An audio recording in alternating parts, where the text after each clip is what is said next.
Ini kadang saya kalau nenek-nenek bu nampak makan pizza, pizza makan nek, sisa cucu, sisa baru dapat dia. Karena nak pernah nenek makan.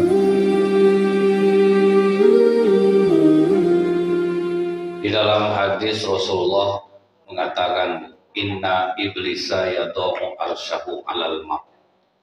Sesungguhnya iblis itu meletakkan singgasananya di atas air. Tsumma ya'asu saroyah. Kemudian dia sebarkan tentara-tentaranya. Fa'nahum minhu manzilatun a'zamuhum fitnah.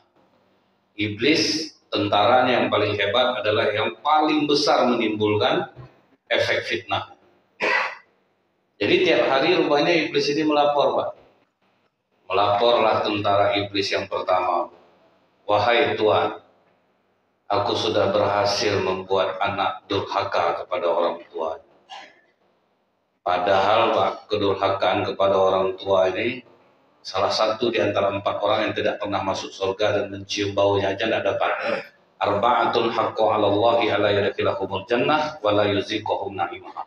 Ada 4 orang yang tidak pernah masuk surga, menciumnya pun tidak dapat.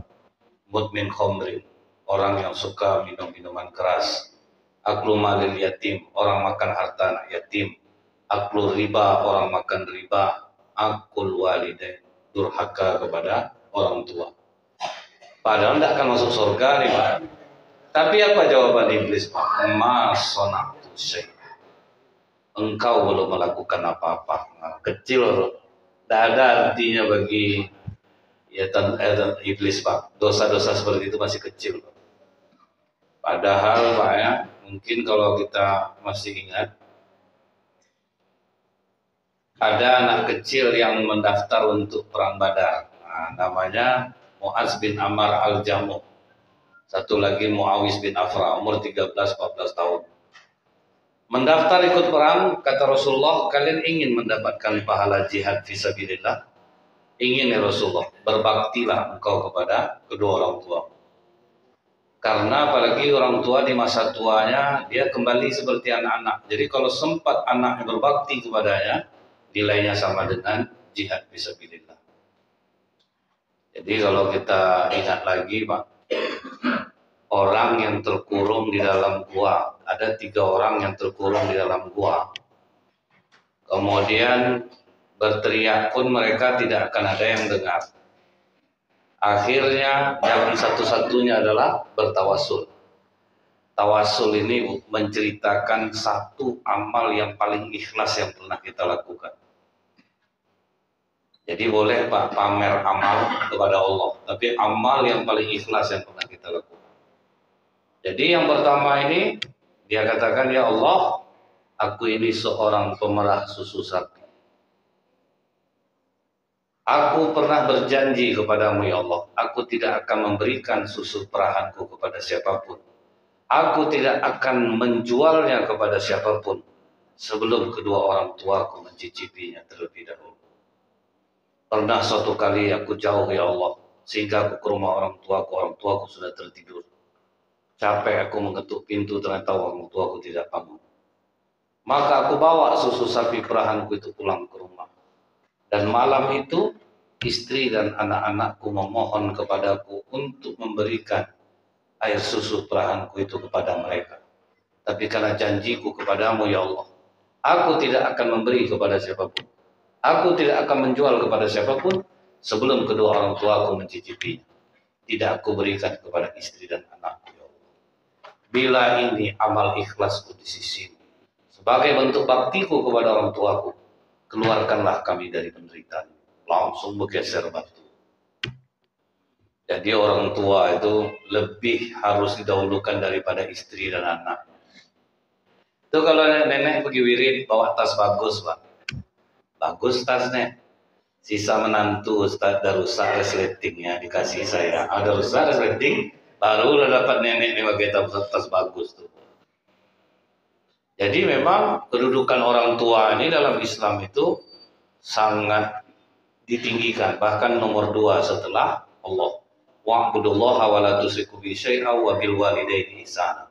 Nomor 2 orang tua setelah Allah. Nah, jadi Kalau orang memuliakan orang tuanya, apa kata para ulama? Berdiri dia di hadapan bukit batu, kemudian dia katakan, jadilah kau emas, berubah bukit batu itu menjadi emas. Ini kata kiasan. Saking mudahnya hidup anak-anak yang berbakti kepada orang tua. Kadang banyak, Bu, orang udah rajin sholat, cuman susah dia untuk memuliakan orang tua. Mungkin terakhir nelfon beberapa bulan yang lalu, kadang ditanya, ada nyengok mama. Ada Ustaz tak bulan berapa kok? Atau bayang enggak Bapak tetap bulan berapa atau Pak? Nelfon pun enggak. Sholat rajin Pak kan? Jadi dosa sebesar ini, tapi bagi iblis kau belum melakukan apa-apa. Masih kecil sama iblis tuh Bu. Makanya orang-orang yang durhaka sama orang tua itu enggak ada betul digoda iblis tuh Pak. Pandailah mereka sendiri itu. Dosa lah digoda-goda lagi. Kemudian datang yang kedua melapor. Wahai Tuhan, aku sudah berhasil membuat orang mencuri. Padahal hukuman mencuri kan besar dalam Islam, Pak. Mencapai nisa, potong tangan. Tapi kata iblis, masonatu syai'. Rasulullah aja mengatakan, Bu, anak aku Fatimah mencuri, aku potong tangannya. Begitu betul, Pak ya. Tapi bagi iblis itu belum dosa lagi. Makanya orang santai curi kotak infak di masjid kadang Pak kan. Santai aja Bu. Saya masih ingat Bu Pak ya. Di Masjid Agungan Nur itu saya masih kecil-kecil baru Bu. Jadi kotak-kotak infak yang berjalan Idul Fitri itu Pak, dimasukkan ke suatu ruangan, satu yang jaga pintu, satu tukang bongkar di dalam. Santai aja Pak. Ada kadang Bu kalau zikir terpejam-pejam matanya, di kotak infak lalu juga. Kalau ditengok zikirnya enggak kan betul-betul jujur betul ya. Karena dia enggak digoda iblis Bu, santai aja iblis Pak, karena itu kecil bagi iblis baru Bu. Makanya orang sebebasnya mencuri, kecuali di Mekah ya Bu ya. Di Mekah itu Pak, satu hari kejahatan di Amerika sama dengan 1 tahun di Arab Saudi. Saking kecilnya orang berbuat jahat. Kecuali orang-orang luar Pak. Orang-orang luar ya banyak jahat di sana Bu. Di foto-fotonya Ibu di Jawa Rahmah diminta 5 juta. Itu udah baru-baru ini baru tertangkap Bu kan. Azab sama Indonesia dibuatnya Pak. Nah kemudian datang lagi yang ketiga. Wahai Tuhan, aku telah berhasil membuat sepasang muda-mudi berzina. Nah, padahal berzina ini kan besar hukumannya dalam Islam. Di zaman Rasulullah, Bu, sampai tidak ada orang yang tertangkap berzina. Saking susahnya, Pak, karena syaratnya 4 orang saksi. Adalah 2 orang, Bu, perempuan, 1 laki-laki, 1 ngaku ke Rasulullah dia telah berzina. Sampai akhirnya dia dirajam. Dia sendiri minta, udah disuruh Rasulullah pulang aja lah. Tapi dia tetap datang dia balik, minta dirajam. Dan lahir anaknya, mintanya balik Pak dirajam. Disuruh Rasulullah, susukan dulu anak kau 2 tahun. Setelah berulang-ulang, barulah dilakukan hukuman rajam. Dan sebesar ini dosa Bu ya, berzina. Tapi kata iblis, ma sonatu syai'a. Engkau belum melakukan apa-apa. Tapi datang tentaranya yang terakhir Pak. Bentuknya tidak dosa nih Bu. Bentuknya ringan aja. Wahai Tuhan, aku telah berhasil membuat sepasang suami istri bercerai. Kan biasa tuh Pak. Apa kata Raja Iblis? Fayutni minhu fayakul ni'ma anta. Engkaulah sebaik-baik pengikutku. Langsung dikasih mahkota di kepalanya. Makanya tinggi perceraian di Riau nih Pak. Untuk Indonesia, Provinsi Riau rekor Pak. Memang tinggi kasus perceraian. Bentuknya kan tidak dosa Pak. Rupanya itulah iblis yang paling berhasil. Yang bisa membuat orang berpisah rumah tangga. Ya macam-macam caranya Bu ya. Kalau kita lihat, apakah rumah tangga Rasulullah tidak ada pertengkaran? Ternyata ada. Masalah ekonomi pun ada Bu. Mungkin Bapak Ibu masih ingat di sini. Rasulullah didemo oleh istri-istrinya, bayangkan. Kita satu udah malas pulang Pak. Kalau itu ditanya, buat duit abang, ini beli susu anak ini segala macam, mungkin udah malas pulang. Ini sebanyak itu datang Pak. Nampak oleh Abu Bakar dari jauh, kenapa rame-rame orang itu? Aisyah ada pula di dalam tuh. Datanglah Umar bin Khattab, anakku ikut juga, apa masalahnya? Dapatlah kabar Bu, istri si Rasulullah minta tambah belanja. Jadi bukan tidak ada masalah istri minta tambah belanja tuh, bukan terasa kekurangan dia minta tambah dia belanja. Apa yang dilakukan oleh Abu Bakar dan Umar? Langsung lebih dahulu datang ke tempat Rasulullah. Berarti kan ada masalah rumah tangga Rasulullah. Duduk Abu Bakar di kanan, Umar bin Khattab di kiri. Duduk pula istri-istri Rasulullah di depan. Satu pun tidak ada yang berani ngomong, takut Pak. Ada Abu Bakar, ada Umar di depan. Ini mertua yang mantap tuh Pak, di backupnya menantu ya. Di backupnya menantu ya Pak. Karena tidak ada yang berani ngomong, akhirnya Umar ngomong ke Rasulullah. Ya Rasulullah, aku ada masalah tadi pagi. Apa masalahnya? Binti Kharijah minta tambah duit belanja. Apa yang harus aku lakukan ya Rasulullah? Dibisikkanlah oleh Rasulullah, masalah kita sama. Dia pun datang minta tambah belanja. Sebetulnya Umar memancing ngomong aja Pak. Jadi ada alasan dia untuk marah kepada anaknya Hafsah. Kau tahu enggak Hafsah, suami kau ini nabi. Tidak mungkin dia akan menganiaya kalian. Kalau beliau ada, tidak mungkin dia pelit sama kalian. Aku ikut aja ya, orang ini ngajak aku ikut lah sama-sama. Ya gara-gara diajak-ajak bukan ikut. Aisyah itu juga ditutupkan oleh Abu Bakar Siddiq bahul. Kau menyusahkan hati Rasulullah kau Aisyah. Tidak ya, kami memang udah sepakat aja rame-rame. Tapi apa yang dilakukan Rasulullah? Diam. Tidak ada Rasulullah ngomong Pak. Jadi kalau istri tak tambah belanja, tidak perlu jawab Pak. Diam. Ini cara Rasulullah Bu. Diam itu Pak ya, waduh. Diam itu kan banyak orang Bu ya, menyesal karena berbicara. Hanya sedikit orang menyesal karena diam. Makanya kalau diam kita itu perak, bicara kita emas. Tapi kalau misalnya diam kita rasanya emas, bicara kita perak. Jadi lebih baik kita pilih diam Pak. Nah Rasulullah diam waktu itu Bu. Tidak ada sedikit pun komen. Tetapi Rasulullah tidak pulang ke satu rumah pun istri-istri beliau. Betul-betul diam Pak. Tidak pulang. Jadi mertua yang hebat tuh mertua Rasulullah ini Pak, di backupnya menantu ya. Kalau sempat macam kami ini Bu kan, Pak anak bapak minta tambah belanja Pak, macam mana caranya Pak? Aku kan dari dulu tidak suka sama kau ini. Kau udah keras sama anakku. Kau bercerai kalau anak aku bisa aku nanggung hidup anakku. Susah Bu, karena kalau macam-macam kita manusia ini kan banyak betul kesalahan Pak, banyak bohongnya. Kadang pulang ke rumah macam-macam acting tidak berduit ini buang. Ada dapat duit Bang. 100 cuma deh. Serius 100 ya Bang. Bersyukur lah deh. Orang banyak. Nggak aku cuma nanya betul 100 nih duit abang.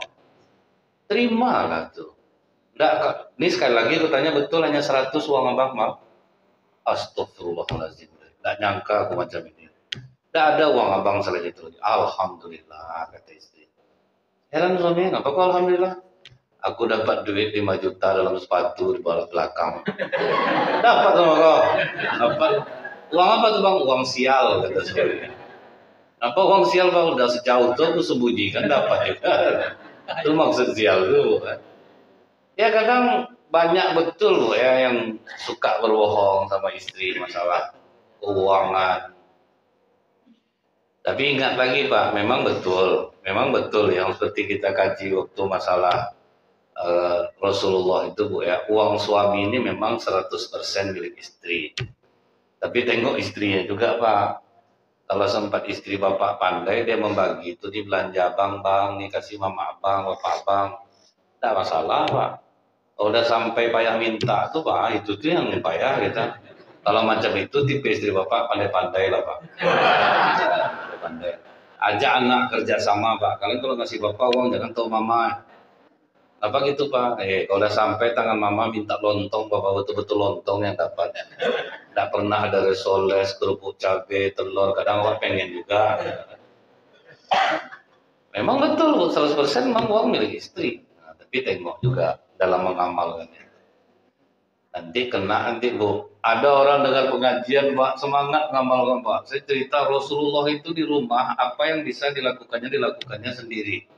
Membantu istri, bukan hina kita di mata istri, bahkan mungkin mulia kita di mata istri. Tapi lupa tidak cocok untuk istri dia. 3 hari kemudian teleponnya saya amalkan Ustaz, menyesal saya. Katanya. Apa gitu Pak? Pulang pengajian malam itu kan saya bantu dia nyuci baju Ustaz. Besok diperintah saya, Bang, tuh ada terendam, cuci lah. Salah tempat mengamalkan Pak. Nah, dia tengok juga. Dia kaji ini Pak, tidak semuanya teritelan. Ini cocok lah untuk aku, kalau tidak cocok jangan. Iya, misal Rasulullah tuh kalau di rumah suka tersenyum gitu Bu ya. Bapak orangnya wibawa Pak, jangan tak Bapak buat senyum Pak di rumah. Tahu-tahu pulang pengajian tentang Rasulullah Bu, sampai rumah senyum Bu, apa enggak terkejut istrinya? Ya Allah Bang, nikel kamprak nih suami. 12 tahun menikah nggak pernah senyum, tahu-tahu pulang pengajian senyum tuh terkejut istri macam biasa lah Bang takut lah aku nengok abang.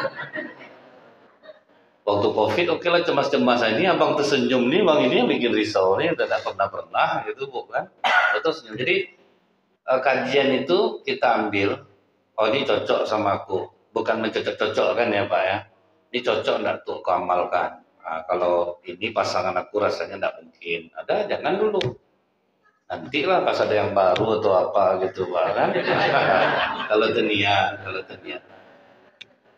Nah Bu, kemudian lama Rasulullah itu sekitar hampir 50 hari Pak. Rasulullah tidak pulang sama sekali ke rumah satu orang pun istri. Rupanya ditunggu Rasulullah apa Bu? Wahyu. Nah jadi Rasulullah itu bergerak berdasarkan wahyu. Bukan asal-asalan aja Bu. Belum turun wahyu Rasulullah tidak pulang. Makanya ini jangan Bapak amalkan. Nah ini terkenanglah Pak kan. Waktu istri minta tambah belanja, Rasulullah 50 hari tidak pulang. Itu Rasulullah, wah Bapak janganlah buat macam itu. Jadi di hari ke-50 turunlah surah Al-Ahzab ayat 28 29. Nah, itulah sebabun nuzul turunnya surah Al-Ahzab 28 29. Ya ayuhan nabiyyu kulli azwajika in kuntunna turidnal hayatad dunya wa zinataha fata'alaina umatti'kunna wa usahrikunna sarahan jamila. Hai Nabi, katakan kepada istri-istri, jika mereka meminta tambahan dunia kepadamu dan perhiasannya, janjikan. Berikan, setelah itu ceraikan mereka dengan cara yang baik. Tegas Allah. Minta tambah dunia, mereka ceraikan aja. Kemudian yang bawahnya Bu, wa in kuntunna turidnallaha wa rasulahu wad darul akhirah fa innallaha 'ada lil muhsinati minkunna ajran azima. Tapi apabila mereka mencari keridhaan Allah dan Rasulnya dan mengharapkan pahala di akhirat, maka Allah janjikan bagi siapa yang berbuat baik di antara mereka. Nah, ada turun 2 ayat nih Bu kan. Rasulullah yang pertama kali ditemuinya adalah Aisyah. Aisyah, sudah lama kita tidak berjumpa. Iya ya Rasulullah. Untuk permasalahan kalian meminta tambahan belanja kepadaku, Allah telah memberikan keputusannya. Setelah kau mendengar ayat ini, jangan buru-buru kau memutuskan. Berdiskusilah kau dengan orang tua kau terlebih dahulu. Dibacakan Rasulullah lah 2 ayat ini. Begitu Rasulullah membacakan 2 ayat ini, langsung kata Aisyah, aku tidak akan berunding dengan orang tua. Aku berjanji akan memilih keridhaan Allah dan Rasul. Tapi tetap juga Pak, rasa ingin menguasai itu ada. Kata Aisyah ujungnya apa Bu? Tidak usahlah sampaikan ayat ini ke yang lain. Artinya apa? Ada keinginan untuk menguasai sendiri itu Pak. Nah, jadi biasa sebetulnya. Kalau tidak tahu yang lain kan nanti semuanya kan bisa Pak, gitu kan untuk dia aja sendiri. Kata Rasulullah tidak Aisyah. Aku ini guru bagi kalian dan seorang nabi. Aku ini ingin meringankan kalian, bukan untuk memberatkan kalian. Ayat ini untuk kalian semua. Akhirnya disampaikan Rasulullah Pak ke seluruh istri-istri beliau. Akhirnya seluruh istri yang sepakat, kami ingin mencari keridhaan Allah dan Rasul. Ya, makanya istri-istri Rasulullah Bu akhirnya punya pencarian-pencarian sendiri Pak. Ada yang jualan untuk menambah-nambah kekurangan itu. Yang tidak ada bersabar, yang ada saling membantu. Jadi ada kok masalah yang seperti ini, biasa aja sebenarnya. Cuman kalau sekarang banyak orang menyalahartikan ayat ini Pak. Dia rajin ibadah tapi pemalas Bu. Tak mau kerja nih Pak. Istri kerja. Bang, aku salut nengok ibadah abang nih Bang. Cuman anak udah makin besar, biaya sekolah mahal. Berilah aku tambahan Bang. Tolong juga lah ekonomi kita nih. Kata suaminya, adek beriman gak dengan Al-Quran? Beriman Bang, duduk lu abang bacakan ayat. Bacakan ayat nih. Padahal pangkal ayatnya apa Bu? Ya ayuhan Nabi. Berarti ayat ini khusus untuk Nabi. Dibacanya, katakan kepada istri-istrimu, jika mereka meminta tambahan dunia dan belanja kepadamu, janjikan, berikan, setelah itu ceraikan mereka dengan cara yang baik. Mau ada abang ceraikan? Ayat tuh Bang, ayat nah. Tengoklah. Enggak lah Bang. Enggak lah. Udah tingkar lah aku sama Al-Quran jadi. Tapi adek baca di bawah. Jika adek menginginkan Allah dan Rasulnya dan negeri akhirat, ridho adek abang nganggur. Adek kerja, kasih abang makan. Bocor atap, adek manjat ke atas. Pokoknya apa aja kerjaan tak mau adek libatkan abang, apa janji Allah akan diberikan pahala yang besar bagi siapa yang dikehendaki. Karena kata istri ini ayat Al-Quran itu nurut dia Pak. Itu yang takutnya terjadi. Salah dia mengartikan asbabun nuzul turunnya ayat ini. Jadi ayat ini khusus untuk Nabi dalam permasalahan istri meminta tambahan belanja kepada Rasulullah SAW. Apakah sekali itu saja ada masalah di rumah tangga Rasulullah? Ternyata tidak. Jadi Rasulullah pernah berantem sama Aisyah Pak. Aisyah terus menjawab, kata Rasulullah, Aisyah, stop dulu. Sepertinya ada iblis di dirimu. Dibalas oleh Aisyah, apakah juga ada di dirimu ya Rasulullah? Ada, tapi Allah menolongku untuk mengalahkan. Jadi ibaratnya kalau sedang bertengkar, stop dulu. Kalau rasanya meruncing, stop dulu. Makanya kata Rasulullah, aku tahu satu kalimat yang apabila dibacakan, orang berdua bertengkar, dibacakan kalimat itu, maka redalah amarah mereka. Apa itu Rasulullah? A'udzubillahi minasyaitonirrajim. Jadi ini sering-sering ditabung, Bu. A'udzubillahi minasyaitonirrajim. Jangan pas bertengkar nih baca, Pak. Menjadi bertengkaran dibuatnya, Bu. Sedang bertengkar sama suami, datang istri. A'udzubillahi minasyaitonirrajim. Suami, Pak. Kurang ngajar adek sekarang ya, berani bilang abang setan katanya. Itu gitu jadinya adek Pak. Aku tahu kapan kau marah Aisyah dan aku tahu kapan kau ridho, kata Rasulullah. Dari mana kau tahu ya Rasulullah? Kalau hatimu sedang enak kepadaku, kau akan bersumpah demi Tuhannya Muhammad. Tapi kalau kau sedang tidak enak sama aku, kau akan mengatakan demi Tuhannya Ibrahim. Maka kata Aisyah, betul ya Rasulullah, tapi aku hanya menjauhi namamu. Tapi hatiku tetap bersama. Nah, jadi bertengkar itu ternyata hal yang biasa. Jadi pernah lah Pak, Rasulullah ini kalau pergi bepergian itu Bu, istri itu diundi. Siapa yang ikut? Nah, kali ini Pak, yang ikut itu adalah Saifiyah binti Huyai dengan Zainab binti Jas. Zainab binti Jas ini Bu ya, awalnya dia dinikahkan Rasulullah dengan Zaid bin Harithah, anak angkat Rasulullah. Dia dulunya budak. Kemudian diangkat oleh Ummul Mukminin Khadijah, dibebaskan oleh Rasulullah, diangkat jadi anak angkat Rasulullah. Tapi walau gimana pun dia budak hitam, Pak. Sementara Zainab binti Jahsy itu perempuan bangsawan. Jadi kata Rasulullah, Zainab, terimalah Zaid. Tidak ya Rasulullah, aku tidak mau. Apakah kau menolak perintahku? Terkejut Zainab, Pak. Kalau kau yang memerintahkan, aku mau. Akhirnya menikah, Bu. 10 tahun menikah, tidak ada cocok-cocoknya. Berantem terus, Pak.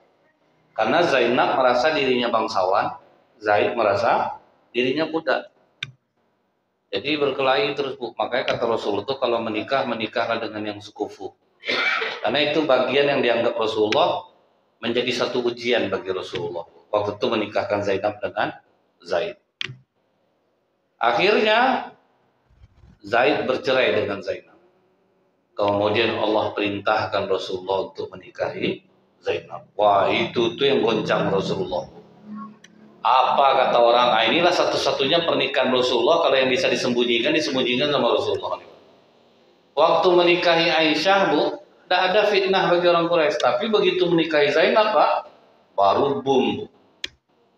Macam tidak ada perempuan lain, masa istri anak angkatnya sendiri, gitu-gitu tuh, Pak. Tapi gimana lah perintah Allah, Bu. Dinikahkan Allah Rasulullah dengan Zainab. Bahkan yang meminangnya adalah Zaid, Pak. Jadi sahabat tuh, Bu, tidak ada terkecil hati masalah perempuan ini. Padahal istri dia tuh, Pak, bekas istri dia, dialah disuruh meminang. Tetap damai. Kalau kita tuh, Pak, sampai beranak cucu musuhan tuh, Pak. Coba lah, Bu, ada sahabat Rasulullah, Salman Al-Farisi. Dia naksir dengan saudara dari Abu Dzar Al-Ghifari. Jadi siapkannya tabungan. Tolonglah sampaikan ke paman kau Abu Dzar, aku mau menikah dengan anak perempuannya.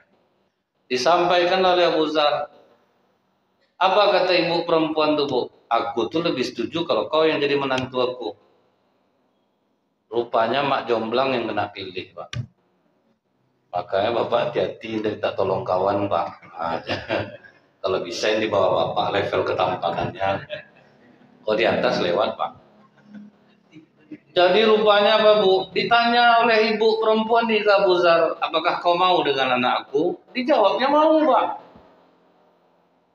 Pas setelah kejadian itu, Bu, malu lah Abu Dzar. Didekatinya lah Salman. Gimana Abu Dzar? Malu aku sama kau Salman. Malu kenapa? Udah aku sampaikan siapa kau, udah aku promosikan. Rupanya orang tuanya lebih memilih aku menjadi menantu. Apa kata Salman? Justru seharusnya aku yang malu, Abu Dzar. Telah meminang perempuan yang ditakdirkan Allah untuk dirimu. Seluruh uang tabungan aku serahkan untuk menikahlah kau dengannya. Itu persaudaraan sahabat, Pak. Kalau kita, Pak, tega kau sama aku. Sama-sama kita ngaji ya. Nggak tahu ya kau tikung juga aku. Itu susah tuh, Pak. Sampai sama anak dipesankan tuh, kau jangan berkawan sama anak bapak. Mama itu dulu terus sama bapak tuh. Itu pesankan tuh. Turun-temurun tuh, Bu, dikasih tahu. Jadi Zainab ini bangsawan, Pak. Makanya dalam Islam ini, Bu, tetap itu menjadi pilihan. Bahwa tidak bisa kita nikah sembarangan itu, Pak. Mesti yang sekufu, selevel. Supaya jangan nanti terjadi kejadian seperti Zainab dan Zaid lagi. Nah, waktu diundi itu, Bu, Zainab ikut, Saifiah ikut. Zainab ini termasuk istri Rasulullah yang bangsawan. Jadi dia punya unta itu ada 3 ekor, Bu. Saifiah ini keturunan Yahudi, Pak. Nah, dia bapaknya meninggal, dia ditawan, kemudian akhirnya dinikahi oleh Rasulullah. Cuman ada kelebihannya, Bu. Masak paling hebat di antara istri Rasulullah. Paling enak masakannya. Jadi waktu bepergian itu dia banyak bawa alat masak, Pak. Tapi ontanya lemah, sakit. Jadi kata Rasulullah, Zainab, Saifiah kan banyak bawa barang-barang, ontanya sakit. Bisa enggak pinjam onta kau dulu 1, kasihkan ke Saifiah? Mau Zainab. Kata Zainab, apa ya Rasulullah? Aku harus memberikan ontaku kepada perempuan Yahudi itu. Jadi cemburu-cemburu itu ada, Pak. Mendengar itu terkejut Rasulullah. 3 bulan Rasulullah tidak pulang ke rumah Zainab. Sebabnya apa? Zainab menghina suku, Pak. Jadi tidak boleh menghina suku ini. Kadang orang itulah, Bu, yang banyak terjadi perceraian di Riau ini kadang ya, Bu, ya. Bertengkarnya masalah lain sampai nanti kemana-mana jadinya, Pak. Istri masak terlalu pedas, berairlah mata suaminya. Udah 16 tahun kita nikah, tidak tahu juga kau kurang cabai untuk abang dasar Minang kau nih.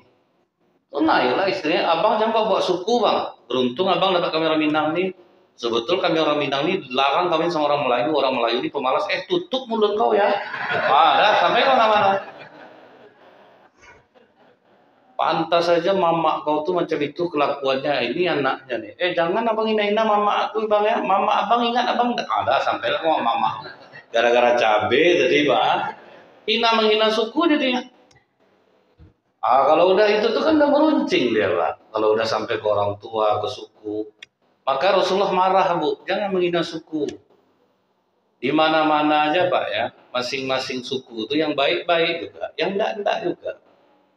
Sama ya semua, Bu. Cuman kadang pembawaan mungkin ya ada gitu, Bu ya. Pas saya sedang nebas lalang, Pak. Sedang nebas lalang. Saya duduk, datang tetangga saya orang Jawa, Ustadz orang Melayu ya? Iya, Pak, kenapa?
Nanti mau di atas, turun mau di luar.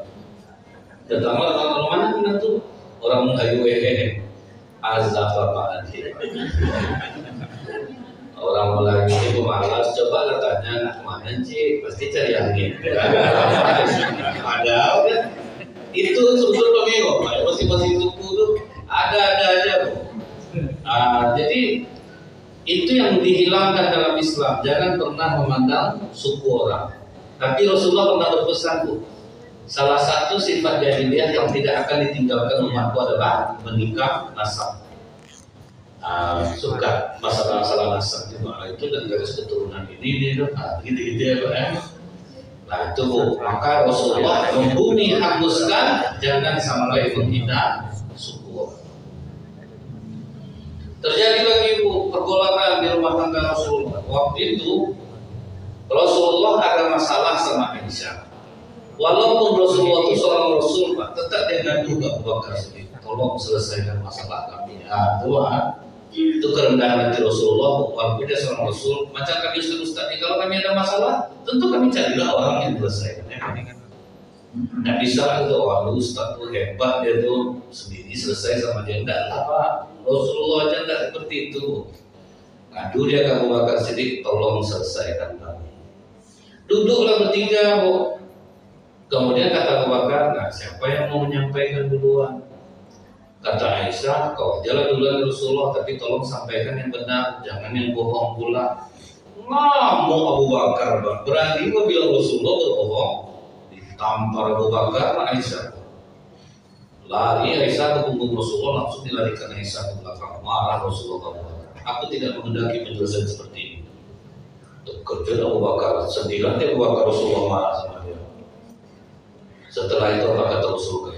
Aisyah, walaupun kau sedang bermasalah sama aku Aisyah, tidak akan kubiarkan seorang pun menyakiti dirimu, walaupun kau yang akan bunuh sendiri. Itu romantis Rasulullah. Tempat makan kita lah, sedang bertengkar, ngadu ke mertua, dibela sama mertua, tidak tahu kayak tidak kau mana bapak itu sayang sama aku, tidak tahu kayak itu pak, kalau dipukul itu tambah lagi pak, orang lain ada apa? Nah, pandai dan melawan aku.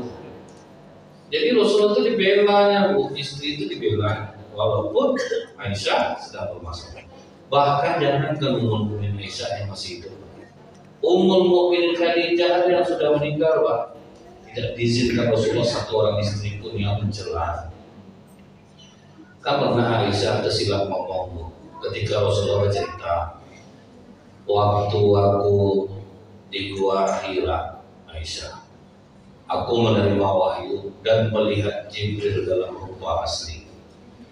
Begitu takutnya aku sehingga aku berlari turun dari atas itu. Sampai di rumah aku berteriak, Khadijah, selimuti aku, selimuti aku. Khadijah bukan mengambil selimut Aisyah, dipeluknya aku, tentram jiwa aku rasa. Kamu Aisyah, udah kamu orang negara itu aja. Aku lebih cantik daripada Khadijah. Di antara istriku Rasulullah semua sudah pernah dipeluk laki-laki, aku sendiri yang perawat. Sampai gitu Pak, kata Rasulullah, tutup mulutmu Aisyah. Tidak satu pun di antara kalian bisa melebihi Khadijah. Dibela Pak. Dia bantu aku dengan hartanya di saat orang tidak ada yang mau memberi aku. Dia benarkan risalahku di saat orang membohongi aku, yang tidak menerima dakwah. Jadi jangan pernah kau mengatakan hal itu dengan tentang Khadijah. Udah meninggal aja istri dibela Pak. Dia meninggal istri pertama, nikah lagi yang kedua ini, heran lah kamu ada ini. Kalau bikin kopi itu pas betul takarannya. Dan sama mendiam kakak, mendiam kakak kadang terpayung bunga loh bang. Kecil-kecil istri kok boleh buatnya lah kan? Harganya tapi Rasulullah enggak, walaupun Aisyah ini muda, cantik, nyinggung perasaan Khadijah yang sudah meninggal, ngamuk. Jadi Rasulullah itu meletakkan sesuatu pada tempatnya. Istri ini salah, ini dibela. Istri ini salah, ini dibela. Jadi itu masalah dengan Ummul Mukminin Aisyah ya. Bagaimana rumah tangga Rasulullah dengan Ummul Mukminin Aisyah ternyata juga diwarnai dengan masalah. Maka Pak, macam bapak ibu inilah yang sukses mengarungi rumah tangga. Walau bagaimana ujian cobaan, dia bertahan juga sampai kaki ini. Sekarang rata-rata rapuh Pak, rapuh betul. Dulu saya sangka ya, anak-anak muda aja bermasalah rumah tangganya. Saya pernah mengatasi masalah rumah tangga kakek-kakek sama nenek-nenek. Udah tua lah baru beramai Pak, gara-gara Facebook.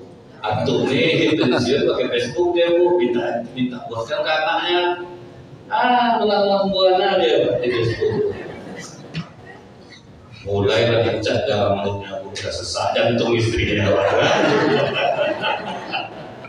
Terbaca di chat dia, di messenger dia, umur om berapa?